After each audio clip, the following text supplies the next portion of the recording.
What's up, guys? So this is Emma again. So today I'm gonna be showing you what I researched on the business license, and this is for Oregon. So um, this will only apply to people in Oregon, but it probably be pretty similar throughout. Um, I'm gonna start off by giving a shout out to Ulysses and his Dream Team Nation Professional Window Cleaning. I recently subscribed to him, so if you guys haven't subscribed, I'd go check out his channel and maybe subscribe. Well, go subscribe. Um, so today I'm gonna be showing you on the Oregon stuff, the landscape, like the lawn care, the business license application, the business name registration, all that. So let's.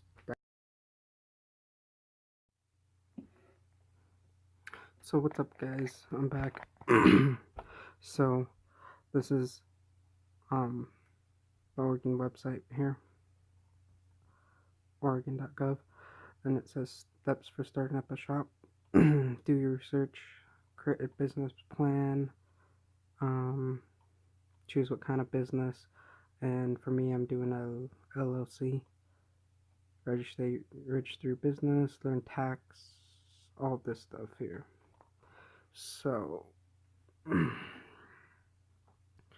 and for me, it's going to be maintenance. And it says landscape maintenance is unregulated in Oregon, does not require a license with the state of Oregon. However, you should check with your city or county for local license and permits requirements. You should also check with the Secretary of State regarding registering your business name.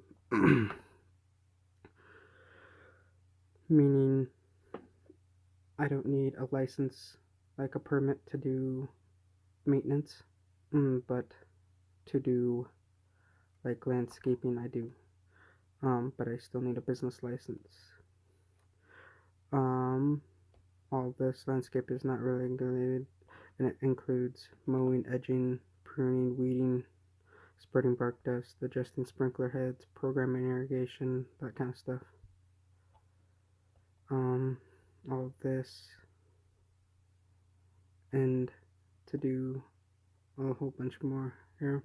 There's a FA, like frequently asked questions. Anyways, that's that. Sorry here. Let's see here. I can get this.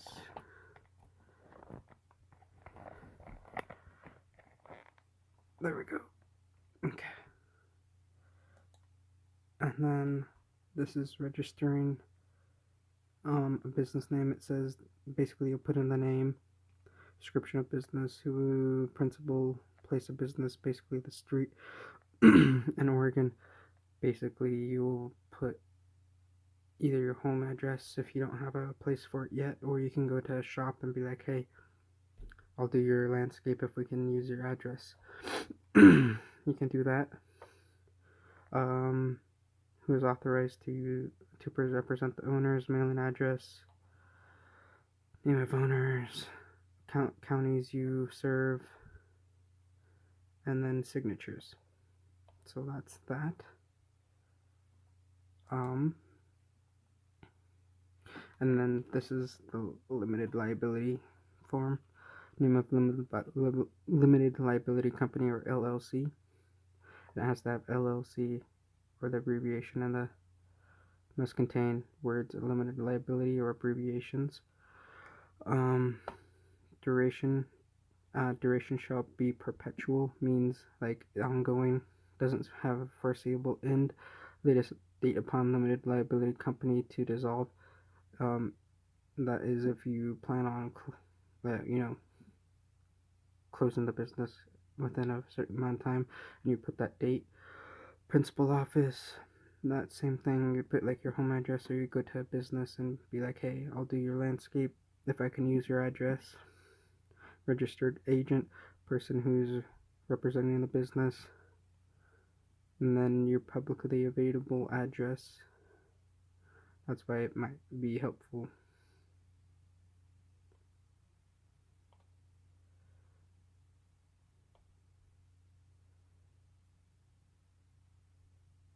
and then yeah, so you could, that's why it'd be helpful to put, you know, your home address if you're just starting out. You always can change it later, I assume.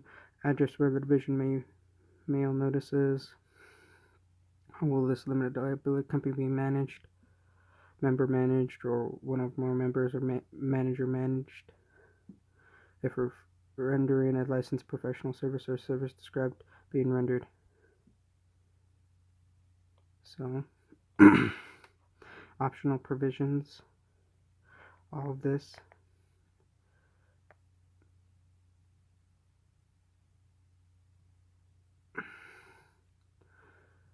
And has some additional information there.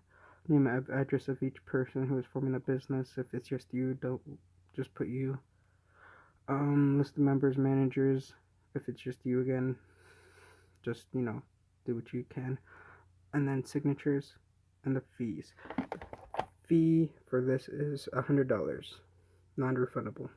So there's that. And then if you're doing any other thing, there's this fee chart here. So yeah, and of course, effective January 1st, 2018, new following requirements for corporations and LLCs due to implement of HB 2919. So that's the new code we just put in, the new thing we voted on. You know, the new law. Anyways, and then there's this Business Express, just tells you more about licenses and stuff. So yeah. So hey guys, so for me, I kind of understood most of that. Um, it's just helpful, you know. I'm not applying for it yet, but I like to do my research, so I always go in advance before I'm doing something. That way, you know the fees, you know everything before you start doing it. So if you're like, oh, I don't have the money up front, because you have to pay up front. So, yeah. And so I figured out for me it would be about $150 to get the license and everything. So yeah. And then there's another side of this. Since it's just lawn maintenance, like landscape maintenance, I can't do installation. I can't do, oh, there's a lot of things I can't do. I can only do the maintaining of the property. So like mowing, edging, some pruning, some weeding, some stuff like that. I can't do chemical application, which means like fertilization, seeding. There, I mean, I can, but I have to get additional licenses and permits.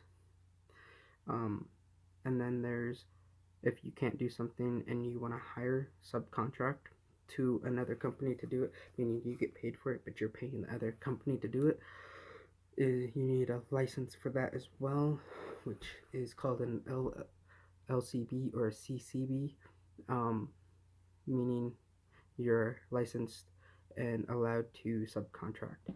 Um,